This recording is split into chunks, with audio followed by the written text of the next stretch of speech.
দেখুন, পশ্চিমবঙ্গ সরকারের অন্য কোনো কাজ নেই, না উন্নয়ন, না কোনো সমস্যার সমাধান।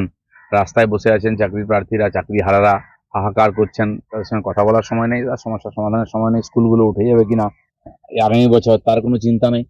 এখন কেবলমাত্র আগামী ইলেকশনকে কেন্দ্র করে যা কিছু করছেন, সেই জন্য আর কিছুই নেই। কেবল জগন্নাথ মন্দির, তার এই 15 বছরের অ্যাচিভমেন্ট ওটাই আছে।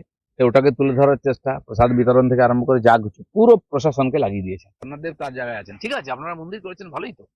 কিন্তু তার মানে বাকি সমস্ত কাজ ফেলে দিয়ে কেবল জগন্নাথ মন্দির আর রথযাত্রা হবে, তো এটা খুবই দুর্ভাগ্যজনক। পুলিশ প্রশাসন নিয়ে রথযাত্রা করা হচ্ছে, দেখে মনে হচ্ছে এর আগে কেউ রথযাত্রা দেখেনি, কোথাও রথযাত্রা হয়নি। সরকারি প্রচেষ্টা এরকম উৎসব, যেমন আমরা কার্নিভাল দেখি, সেরকম রথযাত্রাও হচ্ছে। কেবল মনে হচ্ছে উনি ওটা করে বোধহয় ভোট পেয়ে যাবেন। এমনিতে প্রশাসন সব জায়গায় চুরমার হয়ে গেছে, পুলিশ প্রশাসনের কোনো কোথাও উপস্থিতি দেখি না। বাংলা হান্টের আরো খবর দেখতে নজর রাখুন। বাংলা খবর মানেই বাংলা হান্ট।